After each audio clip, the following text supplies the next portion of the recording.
건물, 승용차, 버스, 그리고 사람들도 그중 하나죠. 이런 사실은 뉴욕처럼 혼잡한 도시에선 더욱 분명해 보입니다. 하지만 일상 세계를 구성하는 이런 물질만 있는 것이 아닙니다.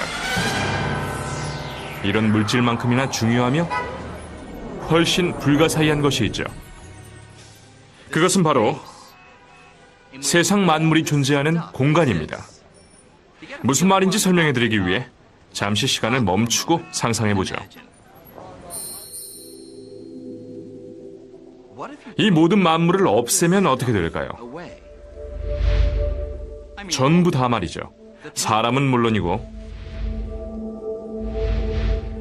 자동차와 건물, 심지어 지구상의 물질뿐만 아니라 지구까지 없애는 거죠. 세상에 존재하는 행성과 항성, 은하계처럼 거대한 물체를 비롯해 가스와 먼지를 구성하는 원자처럼 아주 작은 물질까지 모두 없애면 어떻게 될까요? 과연 무엇이 남을까요? 대부분은 아무것도 남지 않는다고 대답할 겁니다. 이상하게 들리겠지만 이 말은 맞기도 하고 틀리기도 합니다. 세상엔 빈 공간만 남으며 빈 공간은 아무것도 없는 무의 개념이 아니라 유의 개념입니다. 일상생활 속의 물질들처럼 숨겨진 특성을 지닌 물리적 실체죠. 그래서 물리적 실체인 공간은 구부러지거나 비틀리거나 파동을 일으킬 수도 있죠. 이런 실체적인 빈 공간은 우리를 둘러싼 세상 만물이 모습을 갖추며 우주의 구조를 형성하는 데 일조합니다. Well, you can't understand anything about the world unless you understand space, because that's the world. The world's space with stuff in it. We're not usually very conscious of space. But then again, I tell people fish are probably not conscious of water either. They're in it all the time. Space is not really nothing. It actually has a lot going on inside. 우리들 대부분은 공간을 떠올릴 때 지구 대기권을 벗어나 아주 멀리 있는 공간을 생각하지만 사실 공간은 어디에나 존재합니다. 우주에서 가장 흔하다고 말할 수 있을 정도죠. 심지어 여러분과 저를 비롯한 세상 만물의 기본 요소인 원자처럼 가장 작은 물질도 사실상 빈 공간이나 마찬가지입니다. 만약 엠파이어 스테이트 빌딩의 석재, 유리, 강철을 구성하는 모든 원자들을 빈 공간 없이 압착시키면 아주 작은 덩어리로 변할 겁니다. 실제 크기는 무게 수억 톤에 달하는 쌀알 정도에 불과합니다. 나머지는 빈 공간만 차지하고 있는 것이죠. 그렇다면 공간이란 정확하게 무엇일까요? 현대과학의 아버지는 공간을 빈 무대와 같다고 생각했습니다. 뉴턴에겐 공간은 우주의 모든 만물이 존재할 수 있는 기본 골격이었고 우주의 드라마가 펼쳐지는 공연장이었습니다. 또한 뉴턴이 생각한 무대는 움직이지 않는 영원 불변의 존재였습니다. 연기와 무대가 서로에게 영향을 미칠 수 없었죠. 뉴턴은 이런 식으로 공간을 가정하며 기존과는 전혀 다르게 세계를 설명할 수 있었습니다. 그는 영원 불변의 무대를 바탕으로 우리 주변의 거의 모든 운동을 이해할 수 있었고 그가 발견한 법칙들은 만물의 움직임을 예측할 수 있었죠. 나무에서 떨어지는 사과의 운동에서부터 태양 둘레를 공전하는 지구의 궤도까지 말이죠. 이 법칙들은 매우 정확해서 우리는 지금까지도 여러 분야에 활용하고 있습니다. 인공위성 발사에서부터 항공기 착륙까지 말이죠. 이 법칙들은 공간이 물리적 실체라는 하나의 급진적인 개념에 바탕을 두고 있습니다. 볼 수도 없고 냄새를 맡거나 만질 수도 없지만 공간은 틀림없는 물리적 실체이며 특정 동작의 판단 기준을 제공합니다. 스케이팅 선수처럼 말이죠. 뉴턴은 회전할 때 팔을 뻗는 이유가 어떤 기준을 잡고 회전하기 때문이라고 말할 겁니다. 바로 그 기준이 공간입니다. Philosophers have been debating the nature of space for a very long time. What Newton does is change the terms of the debate. And with that, essentially modern science gets born. 뉴턴의 이론은 큰 성공을 거두었고 200년 넘게 각광을 받았습니다.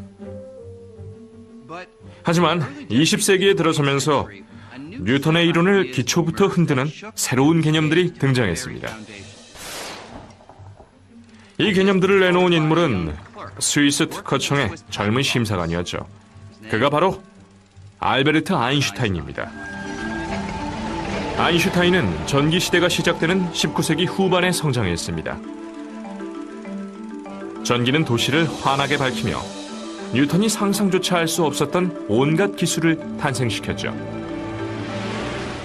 아인슈타인은 이런 기술 발전 덕분에 어릴 때부터 매료됐었던 대상에 접근할 수 있었죠. 바로 빛입니다. 전구나 가로등 불빛이 아닌 빛 자체의 성질에 관심을 보였습니다. 특히 아인슈타인은 빛의 기이한 특성 중 하나인 속도에 마음을 빼앗겼고 이를 바탕으로 공간에 대한 뉴턴의 이론을 뒤집습니다. 택시를 타고 그 원리를 설명드리죠.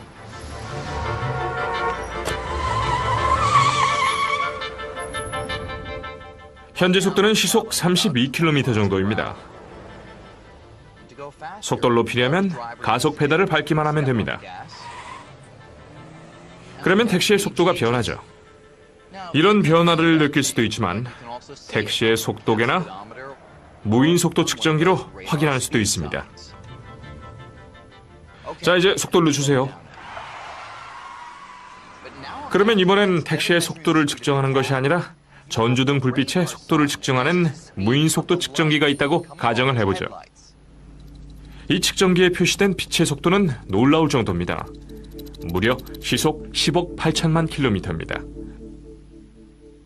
이제 택시가 출발하면 여러분은 전조등 불빛의 속도가 차량의 속도만큼 증가할 거라고 생각하실 겁니다. 택시가 움직이며 불빛에 추진력을 보태줄 테니까 말이죠. 하지만 놀랍게도 그런 일은 벌어지지 않습니다. 무인 속도 측정기는 물론이고 어떤 방법으로 빛의 속도를 측정해도 측정 결과는 택시의 속도와 상관없이 항상 시속 10억 8천만 킬로미터일 겁니다. 그렇다면 그 이유는 무엇일까요? 빛의 속도를 측정하면 왜 항상 같은 결과가 나올까요? If you're running at a wall, it's coming at you faster than if you're standing still with respect to that wall. But that's not true with light. The speed of light is the same for everybody. That's really extraordinary. 아인슈타인은 이 기이한 의문을 다음과 같이 이해했습니다. 물체가 시간당 이동한 공간을 측정한 것이 속도라는 사실을 바탕으로 아인슈타인은 놀라운 가설을 제안했습니다. 시간과 공간이 서로 적절한 양만큼 끊임없이 조절하며 서로 협응할 수 있어서 측정하는 사람의 이동 속도와 상관없이 빛의 속도가 항상 10억 8천만 킬로미터로 측정된다는 것입니다. To respect that absolute quality about light, time had to cease to be absolute, space had to cease to be absolute, and those two had to become relative in such a way that they slosh between each other. 시공간이 가변적이라는 논리가 생소하게 들린다면 우리가 일상에서 이런 현상을 목격할 만큼 빠르게 움직이지 않기 때문입니다. 하지만 이 택시가 광속에 가깝게 움직일 수 있다면 그 효과를 목격할 수 있을 겁니다. 예를 들어 제가 광속에 가까운 속도로 지나갈 때 여러분이 길 모퉁이에 있다면 공간이 조정되는 현상이 나타나 택시의 길이가 몇 센티미터로 보일 겁니다. 또한 제 시계의 초침 소리가 아주 느리게 들릴 겁니다.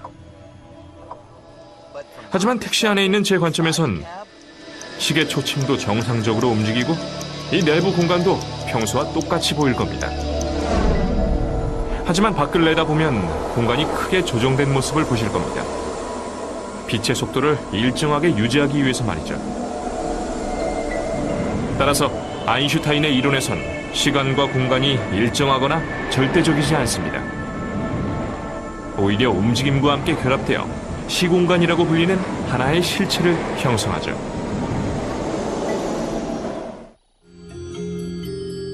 알베르트 아인슈타인에 의해 공간에 대한 이 새로운 개념은 우주에서 가장 친숙한 힘과 관련된 심오한 의문을 풀어줍니다.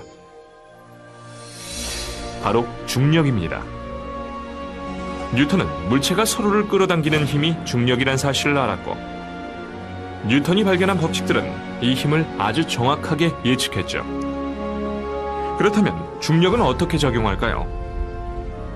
수십만 킬로미터에 달하는 빈 공간을 사이에 두고 지구는 어떻게 달을 끌어당길까요?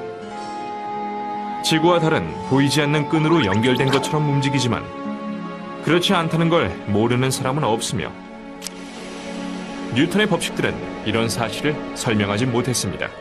Einstein found that no band-aid patches would fix Newtonian gravity. He had to invent a mechanism for it. He had to understand it. 이 문제를 풀기 위해 10년이 넘게 궁리한 끝에 아인슈타인은 중력의 비밀이 시공간의 특성에 있다는 놀라운 결론에 도달했습니다. 시공간의 유연성은 자신이 예전에 깨달았던 것보다 훨씬 커서 실제 직물처럼 늘어날 수도 있습니다. 이것은 뉴턴의 생각과는 완전히 다른 것이었죠. 이 당구대가 시공간이고 당구공들이 공간 속의 물체라고 가정해보죠. 시공간이 이 당구대 표면처럼 매끈하고 평평하다면 물체는 직선으로 움직일 겁니다. 하지만 공간이 직물처럼 늘어나고 휘어질 수 있다면 조금은 다르게 보일지도 모릅니다. 만약 그렇다면 신축성이 있는 시공간 구조물 위에 무거운 물체를 내려놓으면 어떻게 될까요?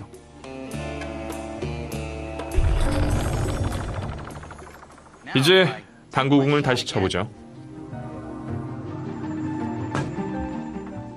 당구공은 무거운 물체가 생성한 움푹하게 들어간 면을 따라 이동합니다. 이것이 아인슈타인이 깨달은 중력의 작동 원리입니다. 즉, 시공간 안에 있는 물체들이 일으킨 시공간의 변형에 그 답이 있습니다. 다시 말해, 시공간의 형태 자체가 중력인 것입니다.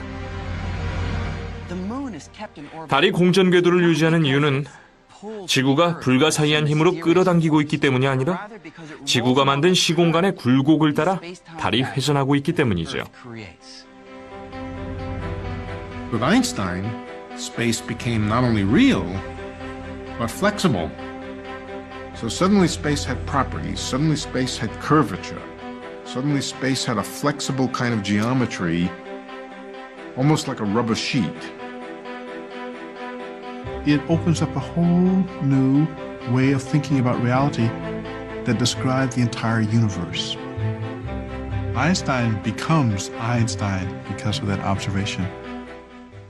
뉴턴은 공간을 정적인 상태로 본 반면 아인슈타인은 동적인 상태로 봤고, 직물처럼 짜인 시공간이 물체의 움직임을 결정한다고 생각했죠.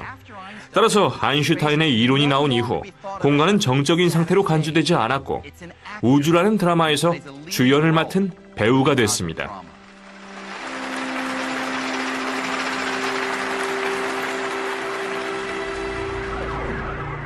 이제 공간은 직물처럼 동적이고 가변적이며 유연하다고 여겨집니다.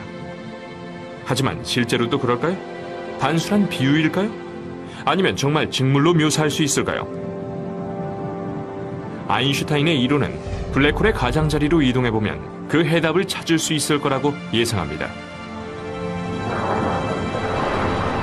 블랙홀은 거대한 항성이 아주 작은 크기로 붕괴되면서 생성된 천체이며, 아인슈타인의 계산에 의하면 주변의 중력이 너무나 강해서 회전하는 블랙홀은 옷 조각을 비틀어 짜듯이 공간을 끌어당길 수 있습니다.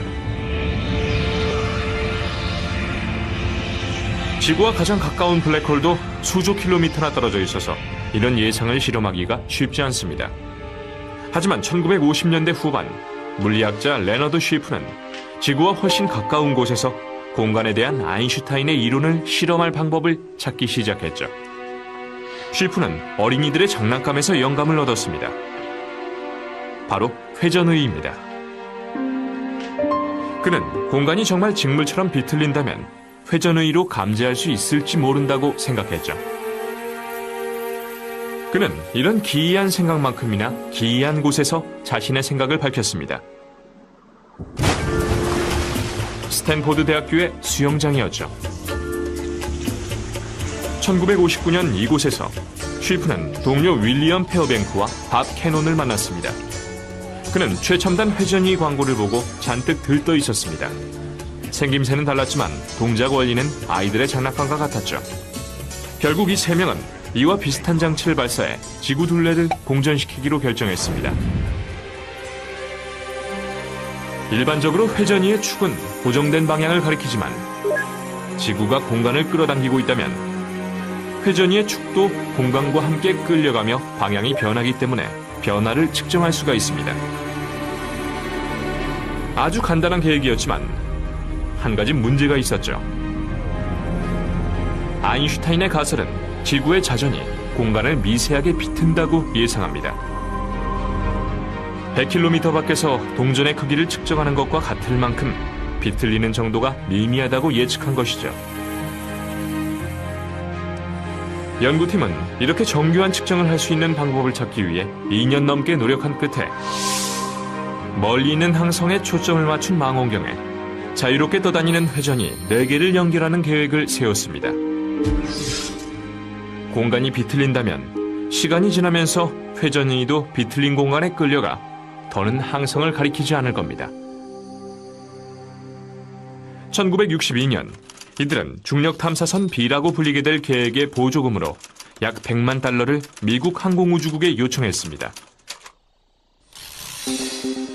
처음에 이들은 연구 기간을 약 3년으로 예상했습니다.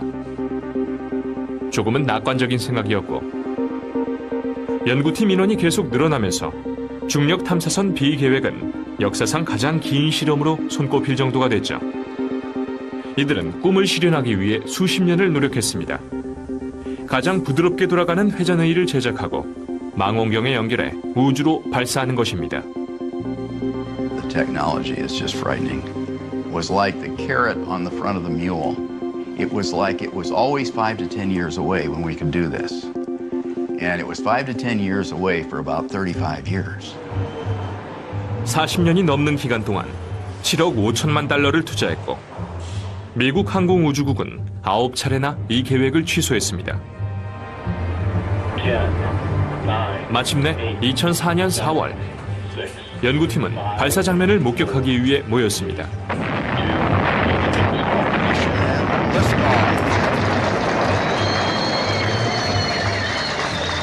1959년 수영장에서 만났던 세 사람 중 한 사람만 살아남아 이 장면을 지켜봤습니다.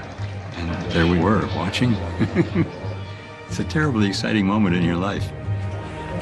Just a thrilling experience. It was flawless. 10,000 things did not go wrong. 중력 탐사선 B가 1년 넘게 지구 둘레를 공전하는 동안 연구팀은 지구가 실제로 공간을 비트는지 확인하기 위해 탐사선의 움직임을 면밀하게 감시했습니다. 마침내 자료가 조금씩 전송되기 시작했지만 문제가 발생했습니다. 회전의에서 뜻하지 않은 미세한 흔들림이 발생하고 있었고 자료 수정 비용만 수백만 달러에 달할 겁니다. 연구 기금도 거의 바닥이 나서 약 50년간의 노력이 수포로 돌아가기 직전인 것처럼 보였습니다. 하지만 마지막 희망이 사라지려는 순간 기부자 2명이 추가로 나타났습니다. 초기 연구팀의 일원이었던 윌리엄 페어뱅크의 아들이 사비로 기부했고 스탠포드 대학교에서 항공학 학위를 받은 사우디 왕족 투르키 알 사우드도 대규모 지원 협약을 체결했습니다. 그 후 2년 동안 자료에 발생한 문제를 해결했고 아인슈타인의 방정식이 예상한 것과 거의 일치하게 회전의의 축이 이동했다는 사실을 밝혀냈습니다. I think it's the first time that you can actually see Einstein's effect, his drift, with the naked eye. 이 실험은 공간이 직물과 같은 물리적 실체임을 입증하는 지금까지의 증거들 중 가장 직접적인 증거를 제공합니다. 공간이 아무것도 없는 무의 상태였다면 비틀릴 것도 없었을 겁니다.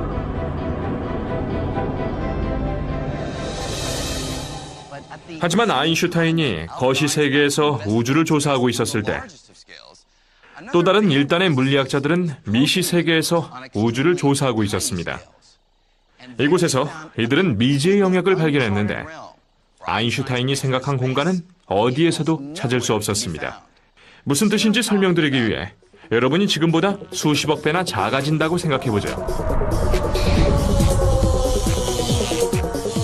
이곳은 우리가 볼 수 있는 모든 물체의 기본 구조물인 전자와 아원자 입자의 세계입니다. 이런 미시 세계에선 양자역학이라고 불리는 전혀 다른 규칙들의 지배를 받으며 이 규칙들에 의하면 마지막 남은 원자와 입자 하나까지 모두 제거한다고 해도 빈 공간을 절대 발견할 수 없을 겁니다. 사실 이곳에선 왕성한 활동이 이루어지고 있죠. 입자들이 끊임없이 생성되고 사라지고 있습니다. 무의 상태에서 튀어나와 서로를 빠르게 소멸시키고 사라집니다. 이론적으로는 이 현상을 예상하긴 했지만 1948년이 되어서야 물리학자 헨드릭 카시미르는 우리가 이 입자들을 볼 수는 없더라도 우리가 볼 수 있는 무언가를 빈 공간에 발생시킬 것이라고 주장했습니다. 그 예상에 의하면 일반적인 금속판 2개를 준비한 후 둘을 아주 가까이 붙여놓으면, 예를 들어 종이 두께보다 가깝게 붙여놓으면 에너지를 지닌 입자들 중 두 금속판 사이로 들어오지 못해서 차단되는 입자들도 있을 겁니다. 카시미르는 두 금속판 사이보다 밖에서 격렬한 활동이 더 많이 일어나면 우리가 비어있다고 생각하는 공간에 의해 두 금속판이 밀려 가까워질 것이라고 생각했고, 몇 년 후 실험을 진행한 결과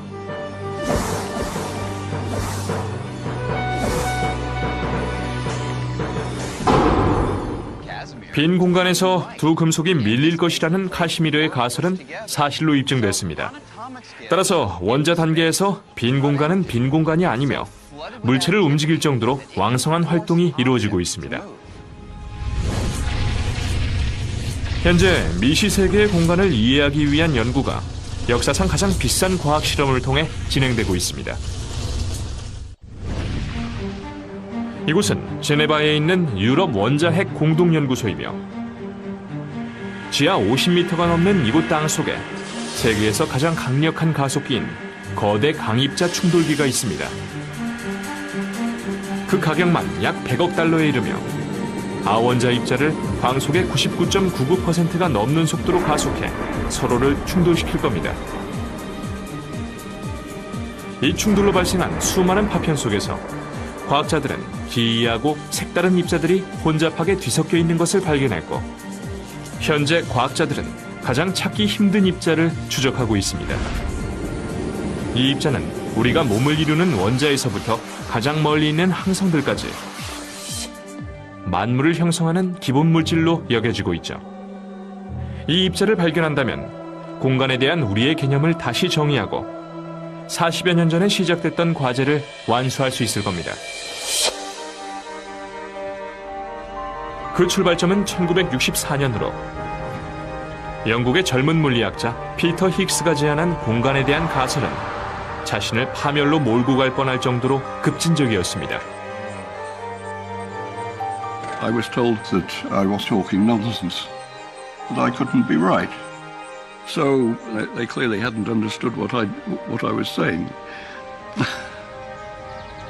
힉스와 몇몇 학자들은 이와 관련한 의문을 풀기 위해 노력했습니다. 우주의 기본 입자들은 우리가 무게라고 생각하는 다양한 값의 질량을 지니고 있죠. 질량이 없으면 이 입자들은 서로 결합할 수 없고 결국 우리 주변의 만물을 구성하는 친숙한 원자들도 형성하지 못할 겁니다. 그렇다면 무엇이 질량을 만들고 왜 서로 다른 입자마다 질량도 서로 다를까요? 시도는 했을지 몰라도 아무도 이 복잡한 문제의 해답을 찾지 못했습니다. 그러던 어느 주말, 힉스는 에든버러 외곽으로 산책을 갔다 돌아온 후 기발한 생각을 떠올렸습니다. 그는 수학을 이용해 바다와 비슷한 새로운 방식의 공간을 상상했습니다. 입자들이 이 바다에 가라앉으며 질량을 얻는 것입니다. 이 원리를 설명하기 위해 입자의 질량이 배우들의 명성과 비슷하며 힉스가 생각한 바다는 파파라치와 비슷하다고 가정해보죠. 무명 배우들은 사람들 사이를 쉽게 지나가고 파파라치는 이들에게 관심을 보이지 않습니다. 하지만 인기 배우들은 이리저리 떠밀릴 겁니다. 이처럼 인기 배우와 같은 이런 입자들이 많을수록 바다와 더 많은 상호작용이 이루어지고 더 많은 질량을 얻게 됩니다. 힉스는 자신이 위대한 발견을 했다고 확신했고 유럽 원자핵 공동연구소의 학술지에 이 가설을 제출했지만 거절당했습니다. 힉스는 이에 굴하지 않고 자신의 가설을 더욱 가다듬었습니다. 아인슈타인이 자주 갔었던 프린스턴 고등연구소에서 이 가설을 발표한 기회를 얻을 때까지 말이죠. 그는 이곳에서 자신의 새로운 가설이 가장 혹독한 비판을 받을 거라고 예상했습니다. I was happily driving up the freeway, and then there was a sign to turn off for Princeton, and that really confronted me with what I was going into. I broke out in a cold sweat and started trembling, and I had to pull off the road to recover. 하지만 결국은 이겨냈고 자신이 중요한 발견을 했다는 사실을 많은 동료들에게 입증한 일련의 강연회 중 첫 강연회였습니다. Eventually I sort of wore them down. I felt I sort of triumphed. So I enjoyed the parties which followed. 현재 힉스가 개척한 힉스장이라 불리는 개념은 공간을 이해하는 데 매우 중요합니다. The Higgs field is everywhere. It's something that even in the emptiest vacuum of space has an effect. It gives you mass. So I think Higgs actually deserves credit for being one of the people that said space is stuff. It has properties in it that are intrinsic, that you can't get rid of, you can't turn them off. 유일한 힉스장의 존재를 입증하는 물질이 없다는 것입니다. 아직은 말이죠. 하지만 이곳 유럽 원자핵 공동연구소에서 과학자들은 힉스장의 일부를 무너뜨릴 정도로 많은 에너지를 지닌 입자들을 서로 충돌시켜 작은 입자를 생성하려 하고 있습니다. 이것은 공간의 일부를 떼어내는 것과 같습니다. We think that if we knock into space hard enough with particle accelerator collisions, that we can actually make a Higgs particle come out of empty space. Our whole understanding of matter as we now have it would just fall apart if the Higgs field didn't exist. I don't think anybody seriously doubts that we will see it. Certainly if we don't, that will be an extremely bizarre outcome. 힉스 입자의 발견은 획기적인 사건으로 기록되며 빈 공간이 모든 물질에 영향을 미친다는 사실을 입증할 것입니다. 하지만 힉스가 상상했던 것보다 훨씬 더 찾기 어려운 물질이 공간 속에 존재한다고 밝혀졌으며 이 물질은 가장 불가사의한 의문인 우주의 운명을 밝혀줄 열쇠를 지니고 있을지도 모릅니다. 이 의문은 약 140억 년 전부터 시작됐습니다. 소위 말하는 우주 대폭발입니다.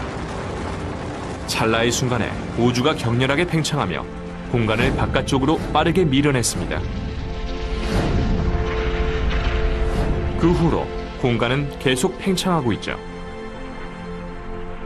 수십 년 동안 과학자들 대부분은 중력 덕분에 팽창 속도가 느려지고 있다고 생각했습니다. When I toss an apple up, the gravity of the Earth eventually stops it and brings it back. And just like the apple slows down with time, so too the universe should have been slowing down in its expansion because of the gravitational attraction of all matter and energy for all other matter and energy. 하지만 이런 생각은 우주의 운명에 대한 의문을 불러일으켰습니다. 공간은 영원히 팽창할까요? 아니면 중력에 의해 팽창을 멈추고 스스로 붕괴하는 대붕괴 현상을 일으킬까요? 이 의문을 풀기 위해 두 팀으로 이루어진 천문학자들이 기발한 방법을 이용해 느려지는 팽창 속도를 측정하기 시작했습니다. 폭발하는 항성인 초신성을 이용하는 것이죠. So a supernova is a star that ends its life in a massive explosion. They're extremely luminous. They can be as bright as 1 billion suns. What makes supernova great is that they're very similar when they explode. They all get to about the same brightness and then they fade away in just about the same way. 폭발들이 너무 밝고 동일해서 연구팀들은 초신성이 아주 정확한 우주의 등대 역할을 하며 이를 이용해 시간에 따라 공간의 팽창 속도가 어떻게 느려지는지 추적할 수 있다고 생각했습니다. 문제는 초신성이 매우 드물다는 점이죠. 충분히 많은 초신성을 발견하기 위해 사울은 수년간 전 세계 천문학자들에게 연락해 망원경을 사용하게 해달라고 부탁했습니다. We needed the biggest telescopes in the world. We needed perfect conditions. And in those perfect conditions, I would be calling people up at the middle of their night when they're trying to do some serious work. And I'd be saying, I know that you have a very busy schedule, but by any chance, if you could just squeeze in this half-hour observation, it would really be very interesting to us. 중력이 우주의 팽창 속도를 얼마나 늦췄는지 파악할 수 있는 충분한 자료를 확보했을 때 이들은 놀라지 않을 수 없었습니다. The results looked a little bit strange. They didn't really show any slowing of the universe at all. Very surprising. Actually, a universe that's actually speeding up. It was as though space, which we really thought was nothing, actually had an inherent springiness to it. And so space did not want to be compressed. Space actually wants to push the universe apart. It looked like the universe was expanding faster and faster with time, accelerating rather than decelerating. My immediate response was, I have to figure out why this is wrong. This can't be right. 하지만 실험 결과는 옳았고 과학자들 대부분은 한 가지 해석에 동의했습니다. 공간을 채우고 있는 무언가가 존재하고 이것이 물질을 끌어당기는 중력을 방해하며 은하계들을 서로 떨어뜨리고 우주의 구조를 늘리고 있다고 말이죠. 공간을 채우고 있는 이 의문의 물질은 암흑에너지로 명명됐고 우주에 대한 우리의 생각을 완전히 바꿔 놓았습니다. Over the largest distances, dark energy dominates the contents of the universe. And we don't know what it is. If you do sort of a survey, a census of all the energy in the universe, dark energy turns out to be about 70% of the universe. And up until a decade ago, nobody imagined such stuff even existed. 따라서 빈 공간의 무게가 우주 전체 무게의 70%를 차지하는 셈이며 지구 표면을 둘러싸고 있는 물의 비율과 비슷한 수치입니다. 우리가 물이 무엇인지 모른다고 상상해보세요. 이것이 암흑에너지에 대한 우리의 현실입니다. We're really clueless about how to explain it. We have all of this fancy scientific apparatus of quantum mechanics and relativity and particle physics that we've developed in the last 100 years. And none of that works to explain dark energy. 암흑에너지의 발견은 또 다른 놀라움을 선사했습니다. 우주에 이런 물질이 있다는 개념은 이보다 80년 전에 이미 존재했었습니다. 작은 비밀을 알려드리죠. 이 물질을 암흑에너지라고 부르진 않았지만 아주 오래전에 아인슈타인은 공간 자체가 은하계를 서로 떨어뜨리는 힘을 발휘할 수 있다고 예상했습니다. 아인슈타인은 자신의 중력 이론인 일반 상대성 이론을 발견한 직후 수학적 계산으로 새로운 사실을 알아냈죠. 우리의 우주가 팽창하거나 혹은 수축하며 크기가 정해져 있지 않다는 사실을 말이죠. 당시엔 우주 대폭발에 대해 몰랐고 아인슈타인을 비롯한 과학자들 대부분이 우주가 영원 불변의 정적인 상태라고 생각했기 때문에 이런 개념은 당혹스러웠습니다. 아인슈타인의 방정식이 모두가 믿었던 정적인 우주가 아니라 우주의 팽창이나 수축을 암시했을 때 그는 문제에 직면했습니다. 그래서 그는 공간을 팽창시키는 일종의 반중력이 물질을 끌어당기는 중력을 상쇄시켰습니다.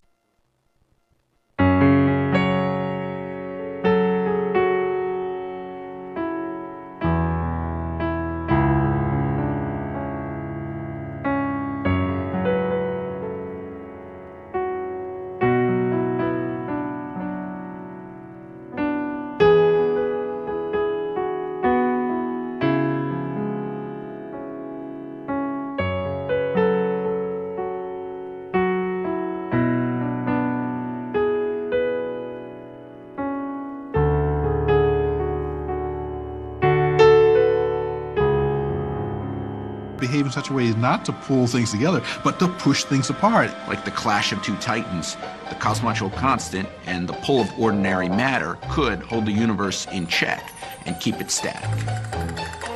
하지만 약 10여 년 후 천문학자 에드윈 허블은 우주가 정적인 상태가 아니며 140억 년 전 발생한 우주 대폭발로 인해 팽창하고 있다는 사실을 발견했습니다. 이것은 아인슈타인의 원래 방정식을 수정할 필요가 없었다는 뜻이었죠. 갑자기 우주 상수의 필요성이 사라져버렸습니다.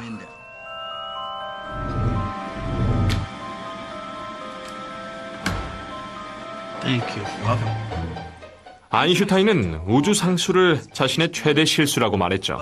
하지만 중요한 점은 우주의 팽창 속도가 빨라지고 있다는 최근의 발견으로 과학자들이 공간 속에 사물을 서로 밀어내는 물질이 있다고 확신하고 있다는 점이죠. 따라서 70년 후에는 아인슈타인의 최대 실수가 가장 위대한 통찰력으로 손꼽힐지도 모릅니다. It was something that nobody else was thinking about, but it might be that Einstein's cosmological constant is the key to understanding the expansion of the universe as we see it today. 아무도 암흑에너지의 정체를 모르지만 암흑에너지는 놀랍고도 골치 아픈 가능성을 제기합니다. 아인슈타인은 반중력의 힘을 상수로 생각했지만 암흑에너지의 힘은 정말로 일정할까요? 그리고 시간에 따라 변한다면 어떻게 될까요? 그 해답은 우리가 알고 있다고 생각했던 우주의 운명을 바꿔놓을 수도 있습니다. 항상 암흑에너지의 밀어내는 힘을 압도하는 어떤 힘에 의해 제 몸을 구성하는 분자부터 달을 구성하는 분자까지 세상 만물이 한데 뭉쳐져 있습니다. 일상생활에서 우주의 팽창을 볼 수 없는 이유가 여기 있습니다. 하지만 이런 상황이 바뀔지도 모릅니다. 한 가지 가능성은 암흑에너지가 계속해서 은하계들을 서로 멀리 떨어뜨리는 것입니다.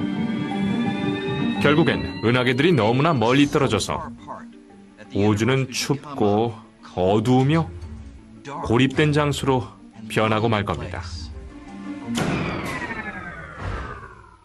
또 다른 가능성은 암흑에너지의 힘이 시간이 흐를수록 커져서 은하계 안에 존재하는 모든 것을 산산조각 내는 것입니다. 항성에서부터 행성, 그리고 우주 만물까지 말이죠.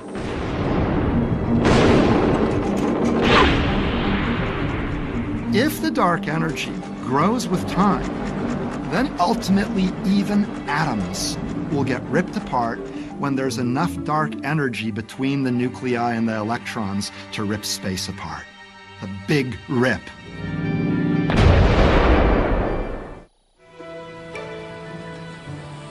지금까지 많은 성과를 이뤘지만 아이작 뉴턴이 우주를 무대로 비유하며 시작됐던 여정은 아직도 끝나지 않았습니다. 우리는 우주의 구조를 더욱 자세히 조사하면서 상상을 뛰어넘는 더욱 놀라운 사실들을 발견할지도 모릅니다. 저를 예로 들어보죠. 이 정도면 진짜처럼 보일 겁니다. 그렇지 않나요? 네, 그렇습니다. 하지만 새로운 단서들에 의하면 우리를 비롯한 모든 만물뿐만 아니라 공간 자체도 홀로그램일지도 모릅니다. 우리가 보고 경험하는 모든 것들, 즉 우리가 3차원 물체라고 부르는 나측은 모든 실체들이 어쩌면 멀리 떨어져 있는 얇은 2차원 평면에 투영된 정보일지도 모릅니다.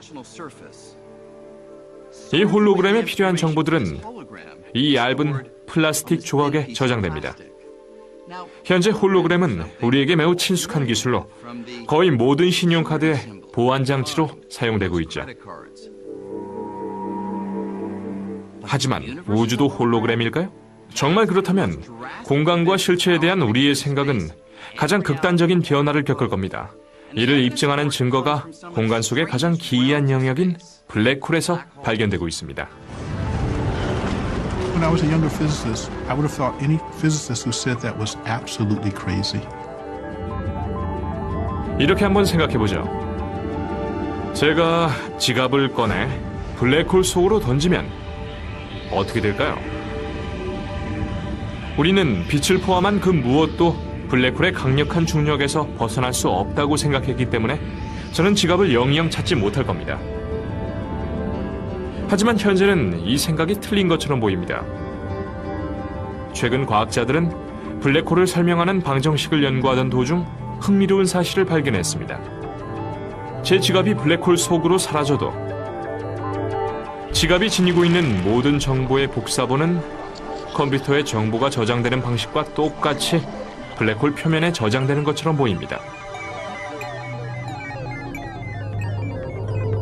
결국 제 지갑은 두 곳에 존재합니다.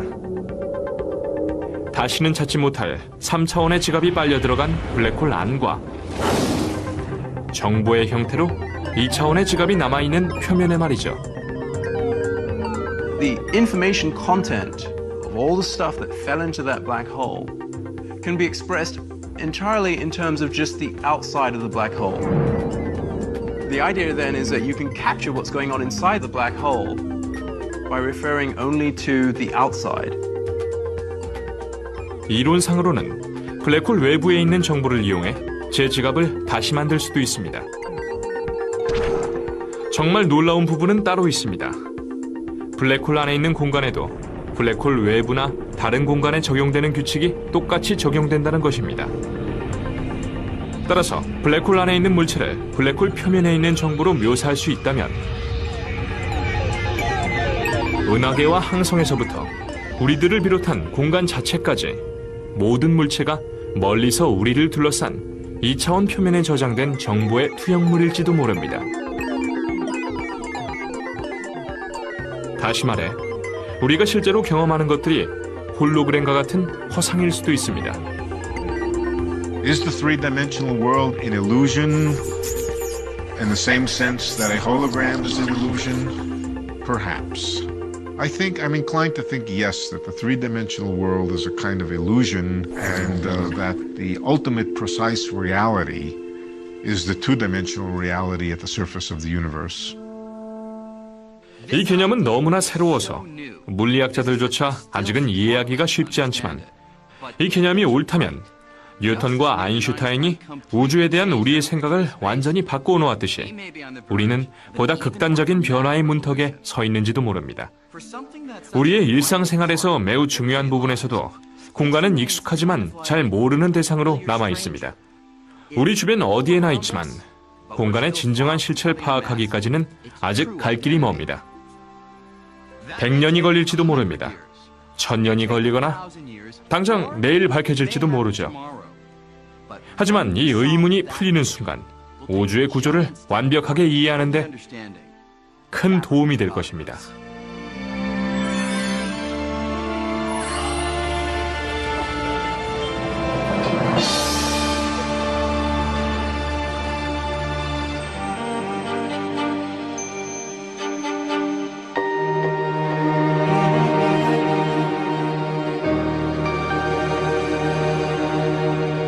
이 넘는 기간 동안 7억 5천만 달러를 투자했고 미국 항공우주국은 9차례나 이 계획을 취소했습니다. 마침내 2004년 4월 연구팀은 발사 장면을 목격하기 위해 모였습니다.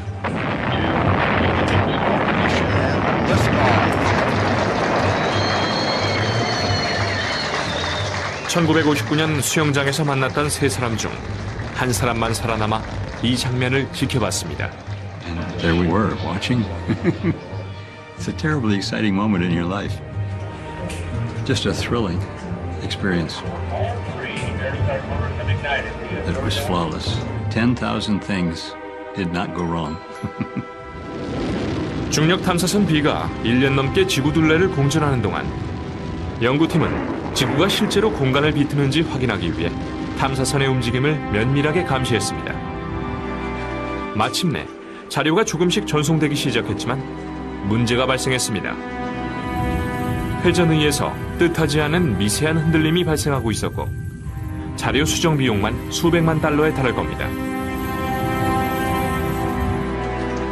연구 기금도 거의 바닥이 나서 약 50년간의 노력이 수포로 돌아가기 직전인 것처럼 보였습니다. 하지만 마지막 희망이 사라지려는 순간 기부자 2명이 추가로 나타났습니다. 초기 연구팀의 일원이었던 윌리엄 페어뱅크의 아들이 사비로 기부했고 스탠포드 대학교에서 항공학 학위를 받은 사우디 왕족 투르키 알 사우드도 대규모 지원 협약을 체결했습니다. 그 후 2년 동안 자료에 발생한 문제를 해결했고 아인슈타인의 방정식이 예상한 것과 거의 일치하게 회전위의 축이 이동했다는 사실을 밝혀냈습니다. I think it's the first time that you can actually see Einstein's effect, his drift, with the naked eye. 이 실험은 공간이 직물과 같은 물리적 실체임을 입증하는 지금까지의 증거들 중 가장 직접적인 증거를 제공합니다. 공간이 아무것도 없는 무의 상태였다면 비틀릴 것도 없었을 겁니다.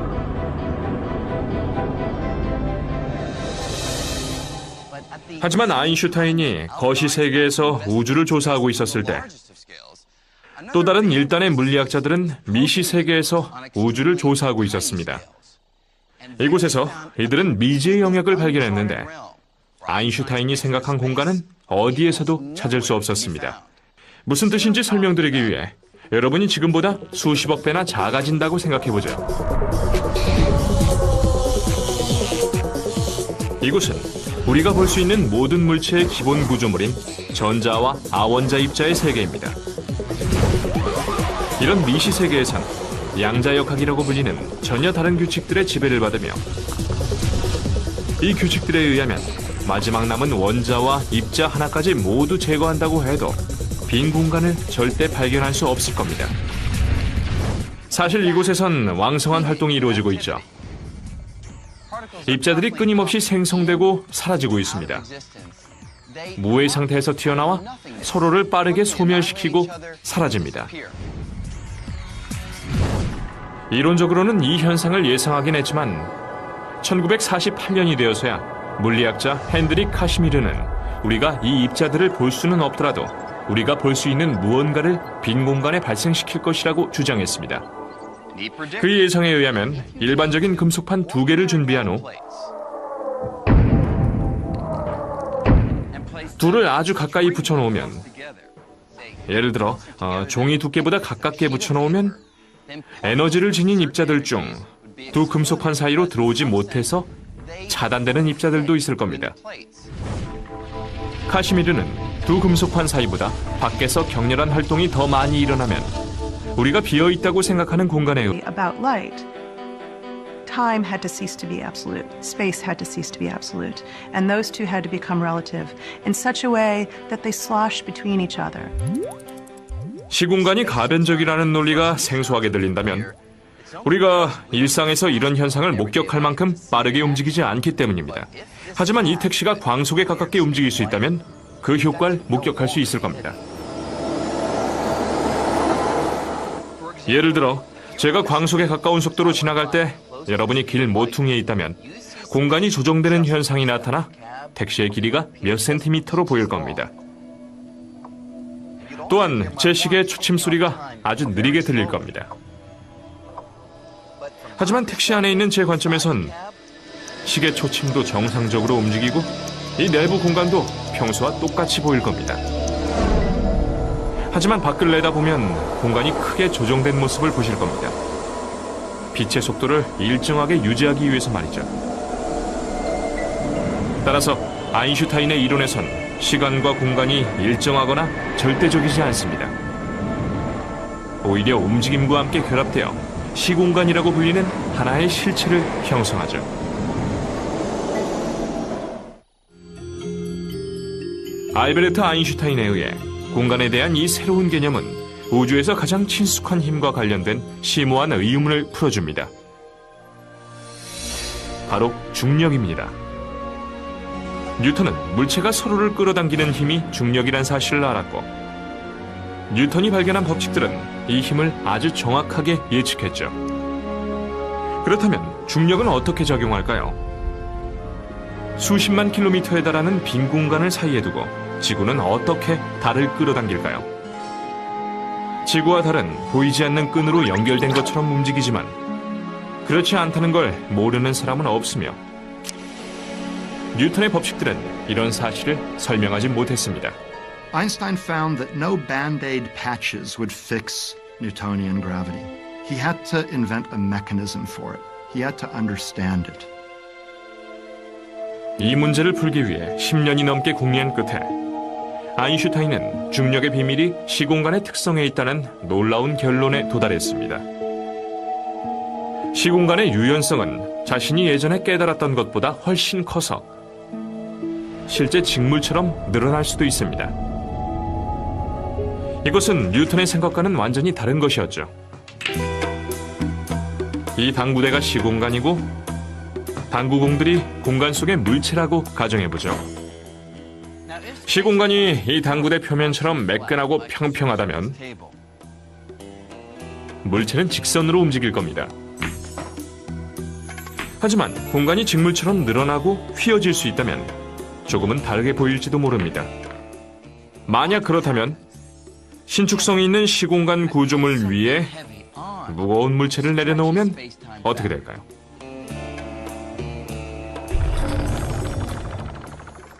이제 당구공을 다시 쳐보죠. 당구공은 무거운 물체가 생성한 움푹하게 들어간 면을 따라 이동합니다. 이것이 아인슈타인이 깨달은 중력의 작동 원리입니다. 즉, 시공간 안에 있는 물체들이 일으킨 시공간의 변형에 그 답이 있습니다. 다시 말해, 시공간의 형태 자체가 중력인 것입니다. 달이 공전 궤도를 유지하는 이유는 지구가 불가사의한 힘으로 끌어당기고 있기 때문이 아니라 지구가 만든 시공간의 굴곡을 따라 달이 회전하고 있기 때문이죠. With Einstein, space became not only real, but flexible. So suddenly space had properties, suddenly space had curvature, suddenly space had a flexible kind of geometry, almost like a rubber sheet. It opens up a whole new way of thinking about reality that describes the entire universe. Einstein becomes Einstein because of that observation. 뉴턴은 공간을 정적인 상태로 본 반면 아인슈타인은 동적인 상태로 봤고, 직물처럼 짜인 시공간이 물체의 움직임을 결정한다고 생각했죠. 따라서 아인슈타인의 이론이 나온 이후 공간은 정적인 상태로 간주되지 않았고 우주라는 드라마에서 주연을 맡은 배우가 됐습니다.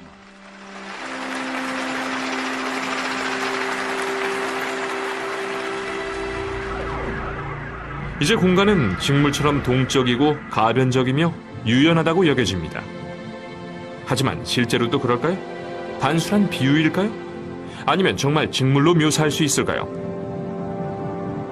아인슈타인의 이론은 블랙홀의 가장자리로 이동해보면 그 해답을 찾을 수 있을 거라고 예상합니다. 블랙홀은 거대한 항성이 아주 작은 크기로 붕괴되면서 생성된 천체이며, 아인슈타인의 계산에 의하면 주변의 중력이 너무나 강해서 회전하는 블랙홀은 옷 조각을 비틀어 짜듯이 공간을 끌어당길 수 있습니다. 지구와 가장 가까운 블랙홀도 수조 킬로미터나 떨어져 있어서 이런 예상을 실험하기가 쉽지 않습니다. 하지만 1950년대 후반 물리학자 레너드 쉬프는 지구와 훨씬 가까운 곳에서 공간에 대한 아인슈타인의 이론을 실험할 방법을 찾기 시작했죠. 쉬프는 어린이들의 장난감에서 영감을 얻었습니다. 바로 회전의입니다. 그는 공간이 정말 직물처럼 비틀린다면 회전의로 감지할 수 있을지 모른다고 생각했죠. 그는 이런 기이한 생각만큼이나 기이한 곳에서 자신의 생각을 밝혔습니다. 스탠포드 대학교의 수영장이었죠. 1959년 이곳에서 쉬프는 동료 윌리엄 페어뱅크와 밥 캐논을 만났습니다. 그는 최첨단 회전의 광고를 보고 잔뜩 들떠 있었습니다. 생김새는 달랐지만 동작 원리는 아이들의 장난감과 같았죠. 결국 이 세 명은 이와 비슷한 장치를 발사해 지구 둘레를 공전시키기로 결정했습니다. 일반적으로 회전의의 축은 고정된 방향을 가리키지만 지구가 공간을 끌어당기고 있다면 회전의의 축도 공간과 함께 끌려가며 방향이 변하기 때문에 변화를 측정할 수가 있습니다. 아주 간단한 계획이었지만 한 가지 문제가 있었죠. 아인슈타인의 가설은 지구의 자전이 공간을 미세하게 비튼다고 예상합니다. 100km 밖에서 동전의 크기를 측정하는 것과 같을 만큼 비틀리는 정도가 미미하다고 예측한 것이죠. 연구팀은 이렇게 정교한 측정을 할 수 있는 방법을 찾기 위해 2년 넘게 노력한 끝에 멀리 있는 항성에 초점을 맞춘 망원경에 자유롭게 떠다니는 회전이 4개를 연결하는 계획을 세웠습니다.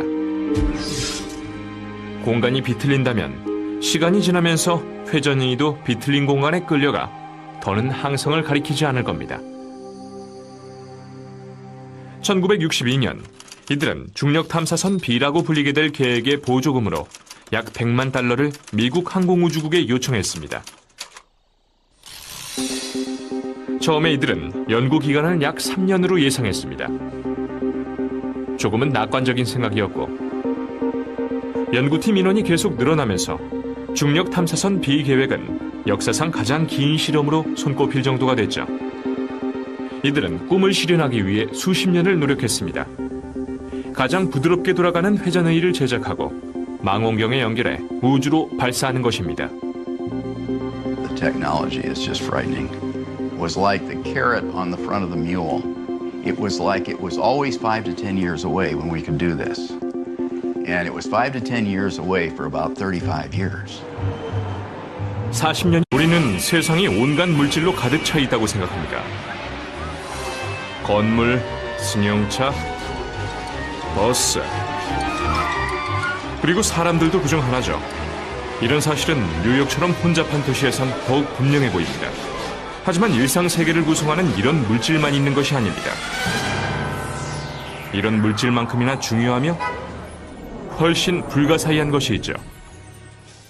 그것은 바로 세상 만물이 존재하는 공간입니다. 무슨 말인지 설명해드리기 위해 잠시 시간을 멈추고 상상해보죠.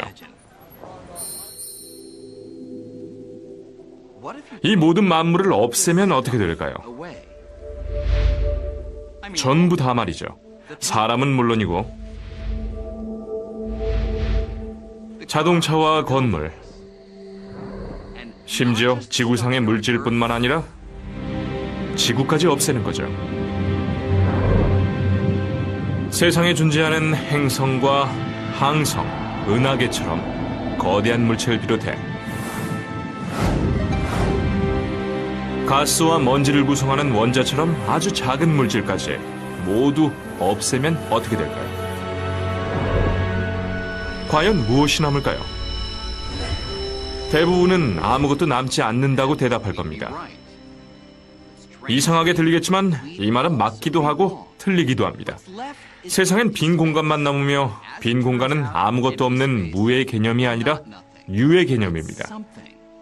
일상생활 속의 물질들처럼 숨겨진 특성을 지닌 물리적 실체죠. 그래서 물리적 실체인 공간은 구부러지거나 비틀리거나 파동을 일으킬 수도 있죠. 이런 실체적인 빈 공간은 우리를 둘러싼 세상 만물이 모습을 갖추며 우주의 구조를 형성하는 데 일조합니다. But you can't understand anything about the world unless you understand space, because that's the world. The world's space with stuff in it. We're not usually very conscious of space. But then again, I tell people fish are probably not conscious of water either. They're in it all the time. Space is not really nothing. It actually has a lot going on inside. 우리들 대부분은 공간을 떠올릴 때 지구 대기권을 벗어나 아주 멀리 있는 공간을 생각하지만 사실 공간은 어디에나 존재합니다. 우주에서 가장 흔하다고 말할 수 있을 정도죠. 심지어 여러분과 저를 비롯한 세상 만물의 기본 요소인 원자처럼 가장 작은 물질도 사실상 빈 공간이나 마찬가지입니다. 만약 엠파이어 스테이트 빌딩의 석재, 유리, 강철을 구성하는 모든 원자들을 빈 공간 없이 압착시키면 아주 작은 덩어리로 변할 겁니다. 실제 크기는 무게 수억 톤에 달하는 쌀알 정도에 불과합니다. 나머지는 빈 공간만 차지하고 있는 것이죠. 그렇다면 공간이란 정확하게 무엇일까요? 현대과학의 아버지는 공간을 빈 무대와 같다고 생각했습니다.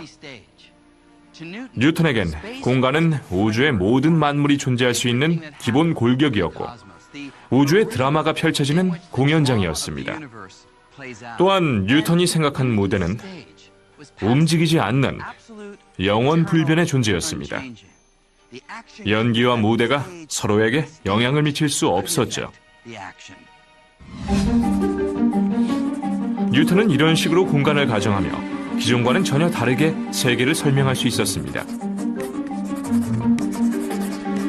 그는 영원 불변의 무대를 바탕으로 우리 주변의 거의 모든 운동을 이해할 수 있었고 그가 발견한 법칙들은 만물의 움직임을 예측할 수 있었죠.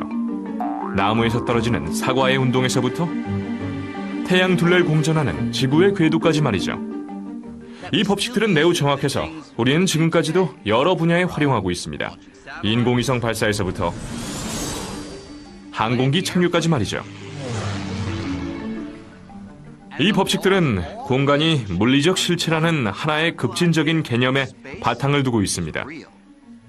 볼 수도 없고 냄새를 맡거나 만질 수도 없지만 공간은 틀림없는 물리적 실체이며 특정 동작의 판단 기준을 제공합니다.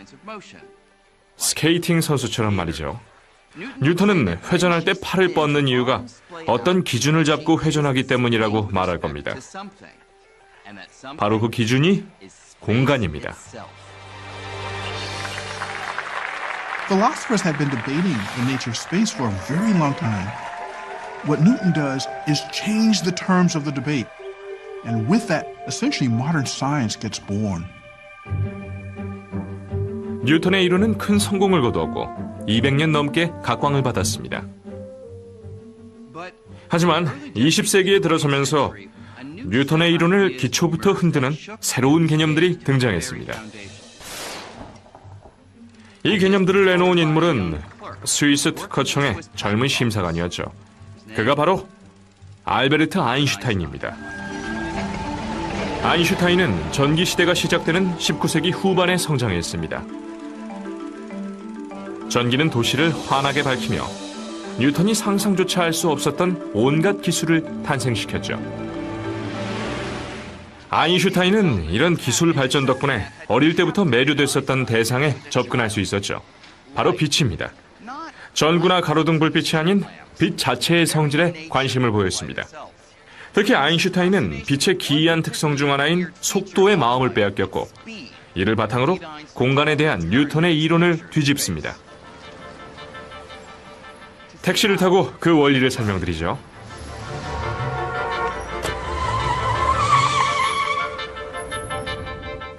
현재 속도는 시속 32km 정도입니다. 속도를 높이려면 가속 페달을 밟기만 하면 됩니다. 그러면 택시의 속도가 변하죠. 이런 변화를 느낄 수도 있지만 택시의 속도계나 무인 속도 측정기로 확인할 수도 있습니다. 자, 이제 속도를 늦추세요. 그러면 이번엔 택시의 속도를 측정하는 것이 아니라 전조등 불빛의 속도를 측정하는 무인속도 측정기가 있다고 가정을 해보죠. 이 측정기에 표시된 빛의 속도는 놀라울 정도입니다. 무려 시속 10억 8천만 킬로미터입니다. 이제 택시가 출발하면 여러분은 전조등 불빛의 속도가 차량의 속도만큼 증가할 거라고 생각하실 겁니다. 택시가 움직이며 불빛에 추진력을 보태줄 테니까 말이죠. 하지만 놀랍게도 그런 일은 벌어지지 않습니다. 무인 속도 측정기는 물론이고 어떤 방법으로 빛의 속도를 측정해도 측정 결과는